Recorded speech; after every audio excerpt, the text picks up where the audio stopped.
আসসালামু আলাইকুম এভরিওয়ান, কেমন আছেন সবাই? আশা করি অনেক অনেক অনেক বেশি ভালো আছেন আপনারা। আলহামদুলিল্লাহ, আপনাদের দোয়া এবং ভালোবাসায় আমিও ভালো আছি।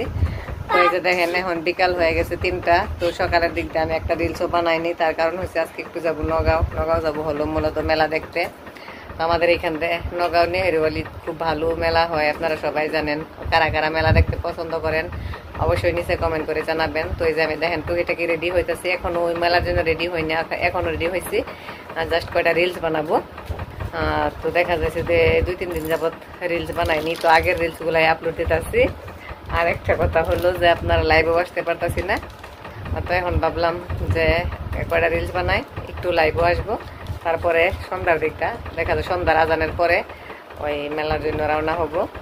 তো সাথে কে কে যাবে তারপরে আপনাদেরকে বলবো। তারপর সন্ধ্যার দিকটা হয়তো ক্যামেরাটা অন করতে পারবো না, তার কারণ হলো কারেন্ট বলে রাস্তাটা যখন যায় তখন তো লাইট থাকে না, আন্ধার হয়ে যায়, তো ভালোভাবে আসে না। তো ওই জন্য হয়তো মেলায় গিয়ে অন করবো ক্যামেরাটা, তার রাস্তায় যাওয়াটা দেখাইতে পারবো না।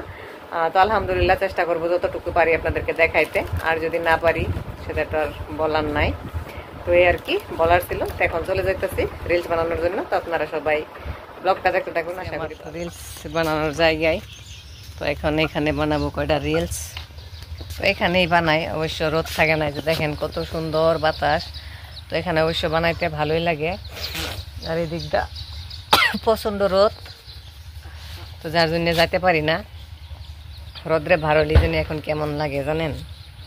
তো এটাই হলো আর কি কথা। তো গ্যাস শুরু করে দিই কয়েকটা রিলস বানানি। তো তারপরে যখন নগাঁও যায় তখন আবারও দেখাবো। অনেক রাত্র হয়ে গেছে, যার জন্য ক্যামেরাটা ভালোভাবে আসতেছে না। আমি আপনাদেরকে বলছিলামই যে আজকে রাত্রে হলো যাব মেলা দেখতে। তো এই যে দেখেন রেডি হয়ে গেছি। তো যেহেতু রাত্রে ওই জন্য দেখেন ভালোভাবে আসতেছে না। তো আমি যে একটু লাইটের নিচে আসছি, লাইটেরও আলু বেশি একটা নাই, তো ওই জন্য দেখা যাইতেছে না। তো এই যে রেডি হয়ে পড়ছি। তো এখন আর দেখাইতে পারবো না, যেহেতু গাড়ি দুইটা পড়বো। তো একদম সোজা ওইখানে গিয়ে তারপরে নেমে আপনাদেরকে দেখাবো। ততক্ষণ পর্যন্ত আপনারা ভালো থাকুন আর ভিডিওটা দেখতে থাকুন। ফাইনালি চলে আসলাম মেলায়। তো আইসা দেখি এইখান থেকে যে ভিড় শুরু হয়েছে, যে পরিমাণের ভিড় শুরু হয়েছে, তো তাই আর ভিডিওটা ভালোভাবে নিতে পারছিলাম না মানুষের ভিড়ের জন্য। দেখেন আমি ঢুকে পড়লাম মেলার ভিতরে। তারপরে এই যে তো আমি ওইখান দিয়ে একটু এই যে দেখেন ভাব নিয়ে ঘোরাঘুরি করতেছি। তো ভাবছিলাম যে ফুচকা খাবো, ওই ফুচকাওয়ালার দোকানটায় গেলাম। তো তারপরে দেখলাম ওইগুলা ফুচকা আমার বেশি একটা সুবিধা লাগলো না, তাই এখান থেকে দেখেন আমি আরও ফুচকার দোকান খুঁজতেছি, যে আরও ফুচকার দোকান কোথায় আছে ওখানে গিয়ে তারপর খাবো। এখানেও আমি ভয়েস দিছি, তার কারণ হলো যে পরিমাণের গান বাজছিল হয়তো কপিরাইট আইসা পড়বো। তো তারপরে খুঁজছিলাম কি জানেন, আদনানকে, ওই যে ওইগুলা গাড়ি তুটবো, ওই জন্য ও খুঁজছিল যে গাড়ি কোথায় আছে। আদনানকে যেহেতু উঠাইতেই হবে, ওর তো আবার আমাদের মতন ঘোরাগাড়ি ভালো লাগবে না, ও তো ছোটো মানুষ। তো তার কারণে খুঁজছিলাম যে ওই গাড়ি সারি ওইগুলা মানে কোথায় রাখছে, ওইগুলা খুঁজতে খুঁজতে তারপরে যে ফাইনালি গিয়া দেখেন পাইলাম।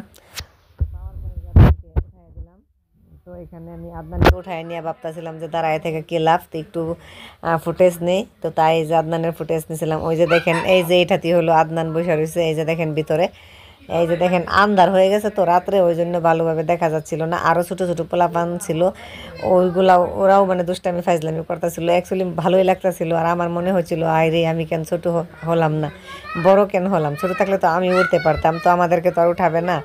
আমার উঠতে ইচ্ছা করছিল ওইগুলাত, কিন্তু আমাকে আর উঠায়নি। তার কারণ হলো আমি তো বড় মানুষ, আমাকে কেন উঠাবে।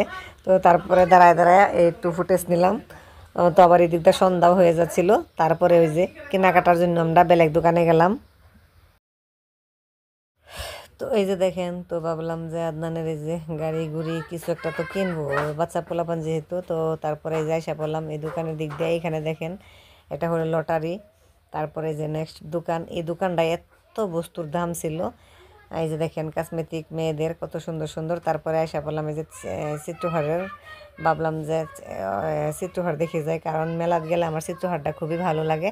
ওই জন্য ওই যে দেখেন আইসা পড়ছি চিত্রহার দেখার জন্য। তো আপনাদেরকেও দেখাই একটু। তো ফাইনালি যে দেখেন ঢুকে পড়লাম চিত্রহারের জন্য।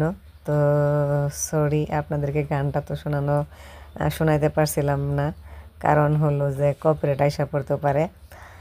তো এই যে দেখেন আমি বসে পড়লাম গিয়ে আমার পছন্দের চিত্রহারের সামনে। তো 50 টাকার নিয়েছিল টিকিটের দাম। আগে আরও কম ছিল, এখন যেন কেন একটু রেট বেড়ে গেছে, তো তা আমি জানি না। হয়তো সময় চেঞ্জ হইতেছে, টাকার ভ্যালু কমে আসতেছে, তো ওই জন্য হয়তো বেড়ে গেছে। আমার একটা মেয়ে এর ভিতরে একটা মেয়ে গেছে এখানে, এই মেয়েটা যে ওই ওই যে হাফ প্যান্ট আর কী বলে এটাকে, সোয়েটারের মতো, তো এই মেয়েটাকে খুব ভালো লাগছিল। তারপরে যে শুরু হয়ে গেল সেকেন্ড নেক্সট গান, তো ভাবলাম যে আপনাদেরকে নেক্সট গানও একটু দেখাই। তো আমার কাছে ভালো লাগছিল, ওই চিত্রহারের সময়টা কোন দিক দিয়ে চলে গেছে তো সেটা মনেই ছিল না, মানে আমি ধরতেই পারছিলাম না যে মানে অত তাড়াতাড়ি টাইমটা চলে গেছে। তো কি আর করা, সময় তো আর কারোর জন্য অপেক্ষাই থাকে না। তো আমরা সবই সময়ের অপেক্ষা করি, কিন্তু সময় তো কারো অপেক্ষা করে না। তো ওই জন্য তো আস্তে আস্তে যেহেতু এইখানে বসে থাকতে থাকতে প্রায় রাত্রের 9:30 মতো হয়ে গেছিলো, আর এই দিকটা তুফান শুরু হয়ে গেছিলো। বাড়ির মানে আমাদের বাসার সবাই টেনশনে ছিল, যেহেতু ছোট বাচ্চা আদনান আমাদের সাথে গেছিলো, তো ওই জন্য দেখা যায় সবাই টেনশন নিয়েছিল।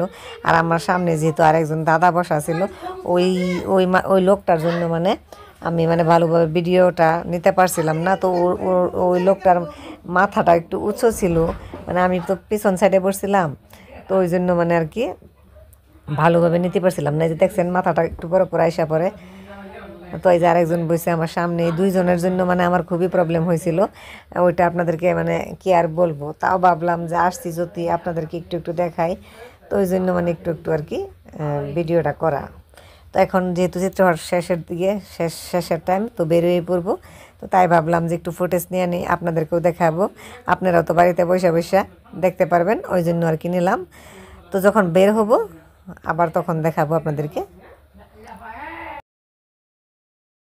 তো এখন হলো বাড়ি যাবার পাল্লা, এই যে দেখেন তো বাড়িতে চলে যাচ্ছে। আর এইদিকে দিনের কন্ডিশন এত পরিমাণের খারাপ ছিল, ডাইরেক্ট তুফান আসা পড়ছে। এদিক দিয়ে তো বাড়ি মানে বাসা থেকে কম পক্ষে 10-15 বার ফোন করে দিছে।